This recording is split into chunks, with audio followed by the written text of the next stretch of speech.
Breaking news. బంగారం వెండి ధరలు మళ్ళీ భారీగా పడిపోయాయి. ఒక్క రోజులోనే 10,000 తగ్గింది తులం బంగారం ధర. తులం బంగారం 1,45,970 నుంచి 1,35,565కి పడిపోయింది. ఇంకా పడిపోతుందంటున్నారు మార్కెట్ విశ్లేషకులు. ఇక బంగారం బాటలోనే వెండి కూడా క్రాష్ అయింది. ఏకంగా 20,000 తగ్గుముఖం పట్టింది వెండి. 2,30,000కి చేరింది కిలో వెండి. పశ్చిమాసియాలో యుద్ధ భయాలతో ప్రస్తుతం ఊహించని విధంగా బంగారం వెండి ధరలు తగ్గుముఖం పట్టాయి. అంతర్జాతీయ మార్కెట్లో కూడా బంగారం పతనమవుతూ వస్తోంది. యుఎస్ డాలర్ బలపడడం, అలాగే క్రూడ్ ఆయిల్ ధరలు కూడా పెరగడం పసిడి ధరలు తగ్గుదలకు కారణమంటున్నారు విశ్లేషకులు. వాస్తవానికి పశ్చిమాసియా యుద్ధం ప్రారంభమైతే ఆ టెన్షన్స్తో బంగారం వెండి ధరలు పెరుగుతాయని అనుకున్నారు. కానీ ఇదంతా కూడా తిరోగమన దిశలో పయనించింది. అంటే ఇక్కడ డాలర్ ధర పెరుగుదల దీనికి ప్రధానంగా కారణంగా కనిపిస్తుంది. డాలర్ బలోపేతమైంది. The same time crude oil ధరలు, గ్యాసోలిన్ ధరలు భారీగా పెరిగాయి అంతర్జాతీయ ముడి చమురు మార్కెట్లో.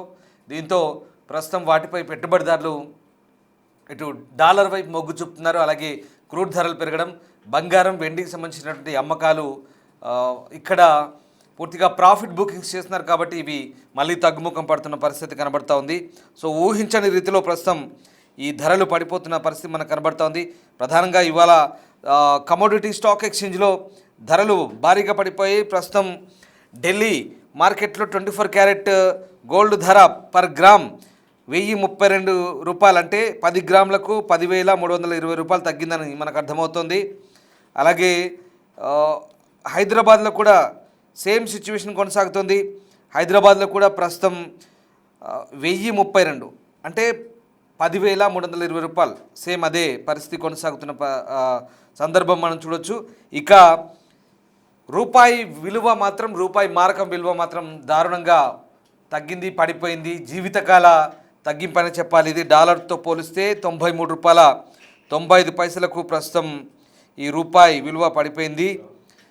ధరల్లో భారీగా పతనం కొనసాగుతుంది ఇంటర్నేషనల్ మార్కెట్లో, అదేవిధంగా దేశీయంగా మల్టీ కమోడిటీ ఎక్స్చేంజ్లో, అలాగే రిటైల్ మార్కెట్లో ధరలు భారీగా పతనమవుతున్న పరిస్థితి. ఎంసీఎక్స్ గోల్డ్ ప్రైస్ అలాగే సిల్వర్ ప్రైస్ ప్రస్తుతం 7% పైగా పతనమయ్యాయి. ఇక ఇప్పుడున్న పరిస్థితుల్లో డాలర్ బలపడమే దీనికి ప్రధాన కారణంగా తెలుస్తుంది. క్రూడ్ ధరలు పెరగడం కూడా ప్రస్తుతం ఈ మార్పులకు మనకు ధరల హెచ్చుతగ్గుల కారణంగా కనిపిస్తుంది. మార్కెట్ ఎక్స్పర్ట్ ప్రభు మనతో జాయిన్ అవుతున్నారు. సార్ నమస్తే అండి.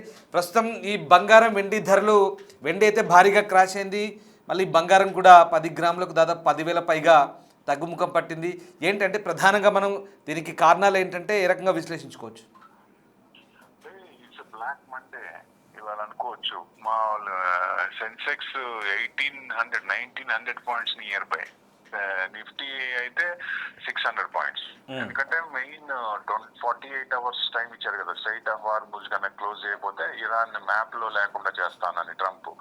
సో వాళ్ళేంటి, మీరు అట్లా చేస్తే మేము రిటాలియేషన్ కూడా భయంకరంగా ఉంటుంది, వాళ్ళేం తగ్గట్లా, ఎక్కడ తగ్గేదిలే అంటే వాళ్ళు కూడా గట్టిగానే రిటాలియేషన్ ఇస్తున్నారు.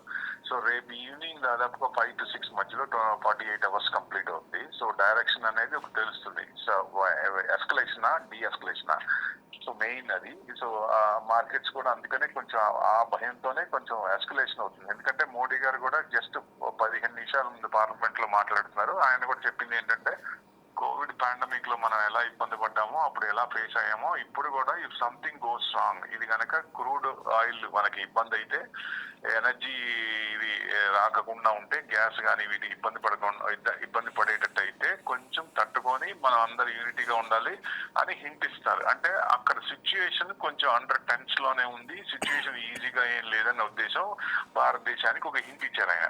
సో డెఫినెట్ గా రేపు డైరెక్షన్ అనేది కొంచెం ఎస్కలేషన్ వేలోనే ఉండొచ్చు, డీఎస్కలేషన్ ఉండకపోవచ్చు అనేది ఒక వంతు వాదన. సో మనం రేపు అయితే కానీ తెలియదు. ఈ రకంగా చూస్తే ఇప్పుడు జనరల్ గా మీరు అన్నట్టు మెటల్స్, గోల్డ్, సిల్వర్ పడుతున్నాయి, మన మార్కెట్ పడుతుంది, అవి కూడా పడుతున్నాయి. అసలు యాక్చువల్లీ ఎందుకు అసెట్ క్లాస్ లో ఇది పడ్డప్పుడు అవి పెరగాలి, ఈక్విటీ పడ్డప్పుడు అవి పెరగాలి. ఎందుకు పెరగట్లేదంటే, ఇప్పుడు మనకి దాదాపుగా జనవరి మంత్ 26,000 crores గోల్డ్ ETF లో ఇన్వెస్ట్మెంట్స్ వచ్చినాయి. అంతకు ముందు కూడా ప్రతి మంత్ నుంచి లాస్ట్ మనకి 6, 7, 8 months నుంచి చూసినా ఇట్లానే ఉన్నాయి. ఎవ్రీ మంత్ కూడా గోల్డ్ ETF కానీ డిజిటల్ గోల్డ్ కానీ విపరీతంగా పెరిగినాయి. అందరు కూడా గోల్డ్ పెరుగుతోంది అనే ఉద్దేశంతో ఫ్యూచర్స్ లో పొజిషన్స్ కానీ పెట్టుకున్నారు. సో మరి వాళ్ళందరూ ఎక్కడో చోట బుక్ చేసుకోవాలి కదా. ఇప్పుడు లాస్ట్ టైం కూడా ఉన్నప్పుడు కొంచెం ప్రాఫిట్ బుకింగ్ లో ప్లస్ మెయిన్ కారణం ఏంటంటే ఇప్పుడు ఫ్యూచర్స్ లో పొజిషన్స్ కానీ అన్ని పెట్టుకొని ఉంటారు. సో మార్జిన్ షార్ట్ కాల్స్ వస్తున్నాయి. ఎందుకంటే ఈక్విటీ ఉన్నప్పుడు ఈక్విటీ పొజిషన్ మీద హెడ్జ్ చేసి దాని పొజిషన్ తీసుకొని ఫ్యూచర్స్ చేస్తారు. అలాంటి వాళ్ళకన్నీ మార్జిన్ కాల్స్ వస్తున్నాయి. ఎందుకంటే ఈక్విటీ పడుతోంది, అదేమో 10 లక్షలు ఉంది, 7 లక్షలు 8 లక్షలు వచ్చేస్తుంది, 2 లక్షలు 3 లక్షలు తగ్గిపోతుంది. ఈ బ్రాడర్ మార్కెట్ బాగా పడుతుంది. మిడ్ అండ్ స్మాల్ క్యాప్ 3.5%, 3.8% పడ్డాయి. స్క్రిప్ట్ చూస్తే 70 రూపీస్, 80 రూపీస్, 100 రూపీస్ అట్లా పడ్డాయి. సో అట్లా పడుతున్నప్పుడు పోర్ట్ఫోలియో తగ్గిపోతుంది. పోర్ట్ఫోలియో తగ్గినప్పుడు వాళ్ళకున్న ఎక్స్పోజర్ తగ్గుతుంది. ఎక్స్పోజర్ తగ్గినప్పుడు పొజిషన్స్ అక్కడ ఉండలేవు, డబ్బులు కట్టాలి. కడతారా? కట్టలేరు. సో ఎక్స్పోజ్ స్టాక్స్ పెట్టి తీసుకుంది కాబట్టి సో దాని వల్ల ఏంటంటే పొజిషన్స్ ఎగిరిపోతా ఉంటాయి. సో హెడ్జ్ ఫండ్స్ వాళ్ళు కూడా ప్రాఫిట్ బుకింగ్ చేస్తారు. సో మెయిన్ అదే కారణం అనుకోవచ్చు. క్రూడ్ పెరిగింది కాబట్టి కొంచెం ఇది ఓ రకంగా ప్రాఫిట్ బుకింగ్ లో వచ్చింది. సార్ ఇప్పుడు మీరు అంటున్నట్టుగా ఈటీఎఫ్ల మీద ఎలాగ మొగ్గు చూపారు గతంలో మన దగ్గర, ఇప్పుడు యుఎస్ ట్రెజరీ బాండ్ ఈల్డ్స్ వైపు కూడా అటు మొగ్గు చూపుతున్నారు. డాలర్ కూడా స్ట్రెంథెన్ అవుతుంది. At the same time crude ధరలతో, ద్రవ్యోల్బణం భయాలతో కొంత ఇదంతా కూడా అంటే ఇప్పుడున్నటువంటి పరిస్థితుల్లో ఈ మెటల్స్ సిల్వర్ కానీ గోల్డ్ కానీ అంత సురక్షితమైన పెట్టుబడి కాదని భావిస్తున్నట్లేనా ఇన్వెస్టర్లు? అంటే సేఫ్ హెవెన్ కాదు అని చెప్పలేము, కానీ మామూలుగా ఏంటంటే gold and silver behave differently. Gold general గా ఏంటంటే defensive asset, silver is a tactical allocation. అంటే ఇన్వెస్టర్స్ హై రిటర్న్స్ కావాలి, వోల్టాలిటీ నేను తట్టుకుంటాను అనుకున్న వాళ్ళు సిల్వర్ లో పెట్టుకుంటారు. సో గోల్డ్ అనేది ఇట్స్ డిఫెన్సివ్ అసెట్. అంటే అదేం చేస్తుంది, మనకి స్టెబిలిటీ కానీ డైవర్సిఫికేషన్ కానీ ఎస్పెషల్లీ డౌన్ ట్రెండ్ లో అది మనకి ఒక అసెట్ లాగా ఫామ్ అయ్యి ఇమీడియట్ క్యాష్ కాబట్టి so it's defensive asset. So ఆ రకంగా చూడాలి. అప్పుడు ఎలాగా gold is stand alone product, అది కూడా సిల్వర్ ఏంటి it's by product of other metals. Copper and zinc చేసినప్పుడు సిల్వర్ వస్తుంది, గోల్డ్ ఏమో డైరెక్ట్ మైనింగ్ కదా. So that's the difference. So మనకి సిల్వర్ తీసుకునేదానికి ఇండస్ట్రియల్ డిమాండ్ బాగుంది. సో ఈ గోల్డ్ ఏమో ఆర్బీఐ సెంట్రల్ బ్యాంక్స్ ఓల్డ్ ఉన్న కొంటున్నాయి, వాళ్ళేమో ఇప్పుడు అమ్మట్లేదు. వాళ్ళు అమ్మితే విపరీతంగా పడుతుంది. ఈ టైంలో వాళ్ళు అమ్మక ఇంకా మంచి టైం కాబట్టి తక్కువలో వచ్చిందని ఎక్కువ చేస్తారు. అంటే లెట్ ఇట్ ఫాల్, పండివ్వండి, ఎక్కడ దాకా వెళ్తుందో చూసి ఆ స్ట్రైట్ ఆఫ్ హార్మోజ్ ఓపెన్ అయ్యి అక్కడ వార్ కనుక సెటిల్ అవుతుంది అనిపించినప్పుడు దెన్ గోల్డ్ కానీ సిల్వర్ కానీ బయింగ్ జోన్ లోకి వస్తాయి. మళ్ళీ అప్పటిదాకా డౌన్ ట్రెండే ఉంది. సార్ ఇప్పుడు ఇది సిల్వర్ అండ్ గోల్డ్ ఈ రెండు కూడా ఇప్పుడు 20,000 సిల్వర్ క్రాష్ అయింది, గోల్డ్ 10,000 చిల్లర అయింది. సో ఇదంతా కూడా అంటే ప్రాఫిట్ బుకింగ్స్ అనేట ఇవన్నీ దీని కారణం? అంతే కదండి. మార్జిన్ షార్ట్ ఫాల్, కొంచెం మార్జిన్ షార్ట్ ఫాల్ అంటే పొజిషన్స్ ఉన్నప్పుడు మార్జిన్ షార్ట్ ఫాల్ కొంచెం హెడ్జ్ ఫండ్స్ వాళ్ళు కింద కొన్నవాళ్ళు లాస్ట్ ఇయర్ నుంచి ఎక్కువ చేసిన వాళ్ళు ఉంటారు కదా, మరి వాళ్ళందరూ ఏమైపోవాలా? సో ఇది పడుతుంది అనుకున్నప్పుడు ప్రాఫిట్ బుకింగ్ ఎక్కడో చోట చెయ్యాలి కదా. విపరీతంగా పెరిగింది కదా లాస్ట్ ఇయర్, గోల్డ్ మెటల్స్ బాగా పెరిగినాయి. ఈ సంవత్సరం కూడా బాగానే పెరిగినాయి, తర్వాత కొంచెం తగ్గుతున్నాయి. అంటే దిస్ ద మెయిన్ కాజ్, అదే కాజ్ అనుకోవచ్చు ఒక రకంగా. సో దాని వల్ల కొంచెం తగ్గి పొజిషన్స్ అన్ని క్లియర్ అయిపోయిన తర్వాత మళ్ళీ అక్కడి నుంచి చిన్నగా మళ్ళీ ఎక్కువ చేసుకుంటారు. సో అప్పటి నుంచి మళ్ళీ కొంచెం చిన్నగా పెరిగే ఛాన్స్ ఉంటుంది. ఇష్యూని బట్టి అంటే జియో పొలిటికల్ టెన్షన్స్ బట్టి, ఎకనామిక్ కన్సర్న్స్ బట్టి ఉంటుంది. దాని ప్రకారంగా ముందుకెళ్లే ఛాన్స్ ఉంటుంది. ఆ రకంగానే చూడాలి. సో ఇప్పుడు ట్రెండ్ ఎవరైనా ఫ్రెష్ బయింగ్ అయితే ట్రెండింగ్ డౌన్ ఉంది కాబట్టి కొంచెం చూడాలి. అంటే 1,10,000 to 120 చూస్తే మీకు అది 2 lakhs కూడా కట్ అయితే 185, 180 వరకు చూడొచ్చు ఆన్ ద సిల్వర్.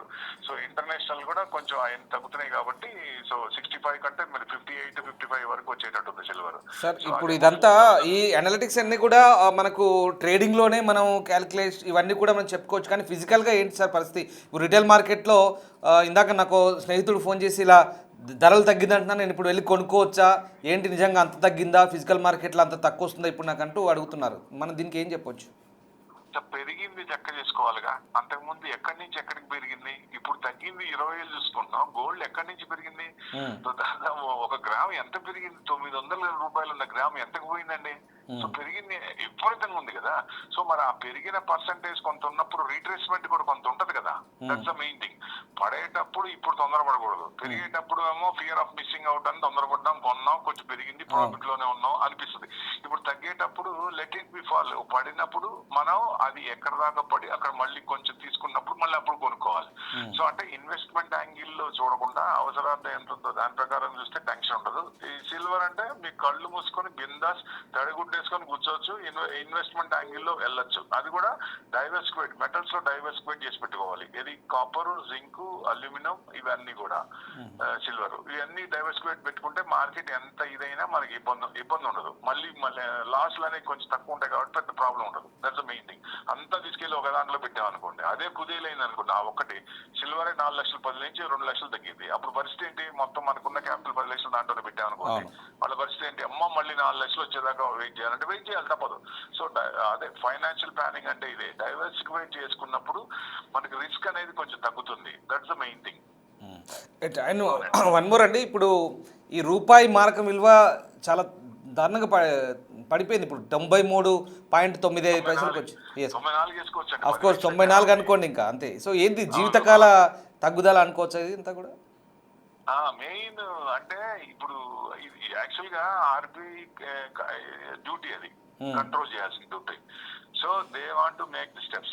వాళ్ళు చేయాల్సిన వాళ్ళు అసలు జనరల్ గా ఏంటంటే లెట్ ఇట్ బి ఫాల్, ఎల్ఐన్ 100 చూసుకుందాం అన్నట్టు. అంటే కొన్ని ట్రేడ్ కంట్రీస్ కి ట్రేడ్ డెఫిసిట్ ఉంది, ఎక్స్పోర్ట్ ఇంపోర్ట్ లో ట్రేడ్ ఇంబ్యాలెన్సెస్ ఉన్నాయి. ఆ ఇంబ్యాలెన్సెస్ ని బ్యాలెన్స్ చేసుకోవడానికి ఎక్స్పోర్ట్ పెంచుతున్నారు ఒక రకంగా, అప్పుడు ట్రేడ్ బ్యాలెన్స్ అవుతుంది కాబట్టి. సో అందుకని కొంచెం లివరేజ్ ఇచ్చారా ఓ రకంగా, అందుకనే వదిలేశారా దాన్ని ఫాలో అవునట్టు ఉంది. ఎందుకంటే ఎక్కడో చోట స్టెప్ తీసుకుంటారు వాళ్ళు, తీసుకుంటామని కూడా చెప్పారు.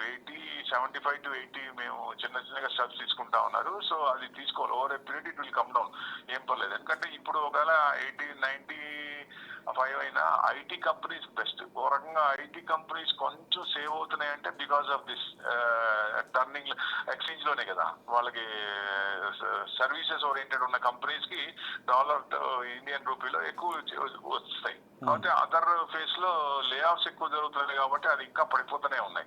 సో అంటే ఈ రిజల్ట్స్ అన్ని నెక్స్ట్ క్వార్టర్ మీద పడతాయి. So quarter results next quarter బాగానే ఉండొచ్చు. అప్పుడు కొంచెం ఈ ఈక్విటీ మార్కెట్ కొంచెం నెక్స్ట్ ఏప్రిల్ నుంచి ఏదన్నా ఈ తగ్గితే, ఈ ఇష్యూస్ తగ్గాలి, ఎస్కలేషన్ డీఎస్కలేషన్ అవ్వాలి అతి తొందరలో, ఎట్ ఎనీ కాస్ట్ ఆ స్ట్రెయిట్ ఆఫ్ హార్మూజ్ ఓపెన్ అవ్వాలి. That's the main. అది ఓపెన్ అయితే మిగతా అన్ని ఇంటర్లింక్డ్ ఆటోమేటిక్గా దిగొస్తాయి. సార్ ఫైనల్లీ ఇప్పుడు ఉన్న పరిస్థితుల్లో రిటైల్ మార్కెట్లోకి వెళ్ళి ఒక 4-5 తులాల బంగారము లేదా ఎంతో కొంత వెండి కొనుక్కోవాలని అనుకునే వాళ్ళకి ఇప్పుడు మళ్ళీ ఇంకా తగ్గబోతుంది అని వార్తలు కూడా వస్తున్నాయి. ఏంటి ఏమైనా తగ్గే అవకాశం ఉందా? అలాంటి వాళ్ళకి మనం ఏం సలహా ఇవ్వచ్చు? ఇప్పుడు కొంచెం వెయిట్ చేయాలండి. ట్రెండింగ్ డౌన్ ఉంది, ఇంకో కొంచెం తగ్గచ్చు. అంటే రేపు ఇష్యూని బట్టి ఎస్కలేట్ అవుతే ఇంకొంచెం తగ్గే ఛాన్స్లే ఉన్నాయి. సో ఇంకొంచెం తగ్గే ఛాన్స్. రేపు మనం ఈవినింగ్, రేపు 1 day 24 hours వెయిట్ చేసి చూస్తే కొంచెం ఒక ఐడియా వస్తుంది, టు ఎంటర్ ఆర్ నాట్ అనేది. దాన్ని బట్టి డిసైడ్ అవడం బెస్ట్. అంటే ప్రైమ్ మినిస్టర్ గారు చెప్పినట్టు be ready for roller coaster ride అన్నాడంటే ఎస్కలేషన్ లోనే ఉంది ఒక రకంగా. అంటే మెటల్స్ కొంచెం తగ్గే ఛాన్స్లే ఉన్నాయి కాబట్టి ప్లీజ్ వెయిటింగ్ మోడ్ లోనే ఉంటాం బెస్ట్ అని నా ఉద్దేశం, ఒక 2 to 3 days. Right, yes. Thank you very much Prabhu garu. Thanks for joining with us.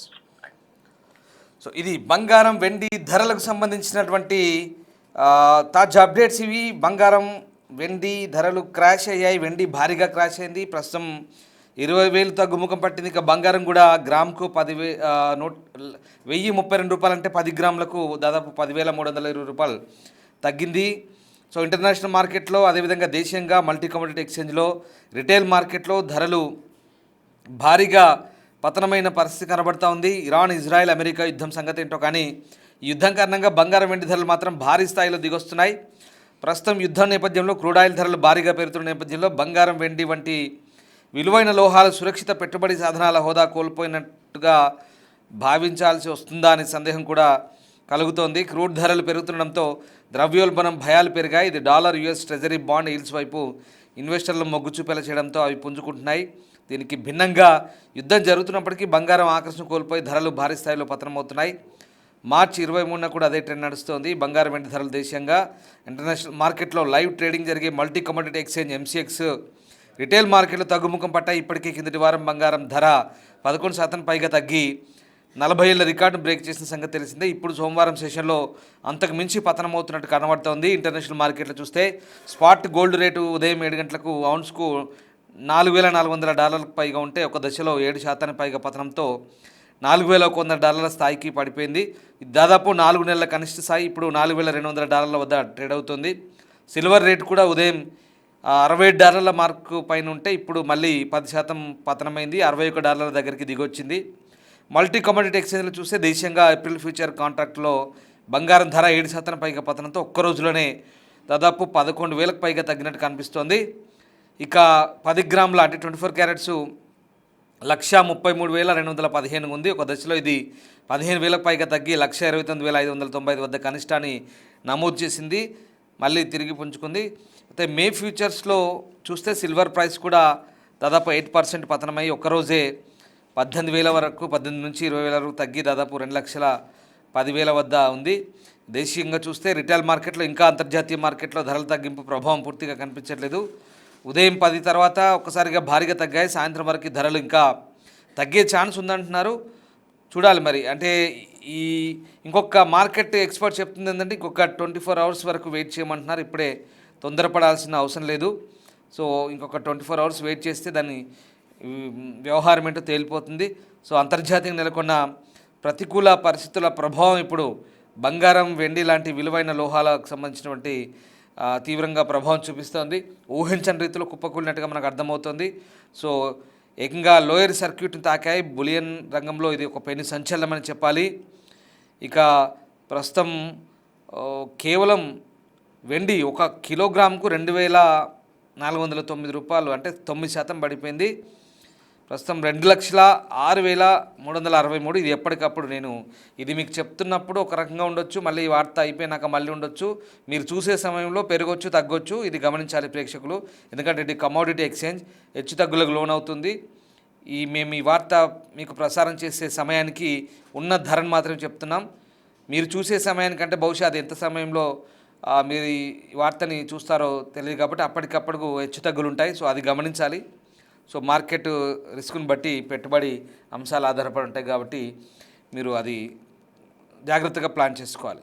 So ఈ రకంగా ప్రస్తుతం ఈ భారీ పతనానికి ద్రవ్య అవసరాలు కూడా ఒక ముఖ్య కారణమని విశ్లేషకులు చెప్తున్నారు. స్టాక్ మార్కెట్ ఇతర రంగాల్లో వస్తున్న నష్టాలను పూడ్చుకోవడానికి పెట్టుబడిదారులు వెంటలో ఉన్న తమ పెట్టుబడులను ఉపసంహరించుకుంటున్నారు. మరోవైపు చమురు ధరలు విపరీతంగా పెరగడం ద్రవ్యోల్బణ భయాలను పెంచుతుంది. దీనివల్ల కేంద్ర బ్యాంకులు వడ్డీ రేట్లను కోత ఆలస్యం చేస్తాయనే అంచనాలపై వెండిపై మరింత ఒత్తిడి పెరుగుతుంది. సో ఇది పరిస్థితి. సో ప్రాఫిట్ బుకింగ్స్ వెళ్తున్నారంటే లాభాలు స్వీకరిస్తున్నారు. ఇక్కడ ఏం లేదు, యుద్ధం నేపథ్యంలో క్రూడ్ ధరలు పెరుగుతున్నాయి కాబట్టి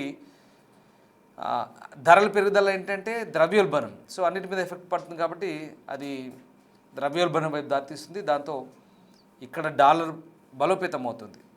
సో అది దాంతో ఈ సిల్వర్ అలాగే గోల్డ్ లాంటి ఈ మెటల్స్పై ఇన్వెస్ట్మెంట్స్ని తీసేసుకుంటున్నారు. ప్రాఫిట్ బుకింగ్స్ అంటే లాభాలు స్వీకారం చేస్తున్నారు. సో అవి ఇప్పుడు తగ్గుముఖం పడుతున్నాయి. మళ్ళీ చెప్తున్నాను, బంగారం 10,000 చేంజ్ 10,350 దాకా తగ్గింది. సిల్వర్ 20,000 దాకా తగ్గింది. సాయంత్రం వరకు ఇంకా తగ్గుతుందని అంచనాలు ఉన్నాయి. ఇవాళ చూడండి, రేపు చూడండి. రేపు మార్కెట్ ఓపెన్ అయిన తర్వాత కమోడిటీ ఎక్స్చేంజ్లో ఎట్లా ఉందో ఒకసారి కంపారిజన్ చేసుకోండి. సో కొనాలనుకునే వాళ్ళు బహుశా కొంతమంది సలహాలు అడుగుతున్నారు కాబట్టి మేము చెప్తున్నాం, కొనాలనుకునే వాళ్ళు కొంచెం ఒక 24 అవర్స్ వెయిట్ చేయండి. ధరలు తగ్గానే పరిగెత్తుకుంటూ వెళ్ళడం లేదా ధరలు పెరగగానే ఏదో అవుతుందని ఆందోళనకు గురి కావాల్సిన అవసరం లేదు. ఇవి జాగ్రత్తగా వ్యవహరించాలి. ఎందుకంటే చాలామంది ఇన్ని లెక్కలు చెప్పాం కదా, ఇదంతా కాదు, సూటిగా చెప్పండి, కొనాలా వద్దా అన్నట్టుగా ఉంటుంది సందేహం. నాకు తెలుసు మీరు అనుకుంటున్నారు బహుశా ఈ వార్త అంతా విన్న తర్వాత. నేను అదే చెప్తున్నాను, ఒక 24 అవర్స్ వెయిట్ చేయండి. Just wait and see. ధరల హెచ్చు తగ్గులు నమోదవుతున్నాయి కాబట్టి మళ్ళీ చెప్తున్నాను, వ్యూవర్స్ అడ్వైస్ చూసే వాళ్ళకి, పెట్టుబడి బంగారం లేదా వెండి కొనాలన్నా అమ్మాలన్నా అది మీ ఓన్ రిస్క్. మా సలహాలను బట్టి మీరు మేము మార్కెట్లో ఉన్న స్థితిగతుల గురించి వివరిస్తాం కానీ అది మీ ఓన్ రిస్క్ అంటే దయచేసి గుర్తుపెట్టుకోండి.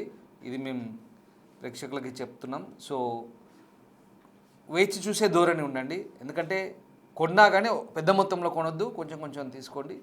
ఇంకా ధరలు తగ్గుతూ వస్తే లక్కీగా అది మనకు కలిసి వస్తుంది. సో అది ఫాలో అవ్వండి. సో ఇంటర్నేషనల్ మార్కెట్లో ఉన్న సిచ్యువేషను, దేశీయ మార్కెట్లో ఉన్న సిచ్యువేషను, రిటైల్ మార్కెట్లో ఉన్న ధరలు ఇవన్నీ కంపారిజన్ చేసుకొని బంగారం వెండి ధరలకు సంబంధించినటువంటి నిర్ణయాలు తీసుకునే ప్రయత్నం చేయండి. Thank you.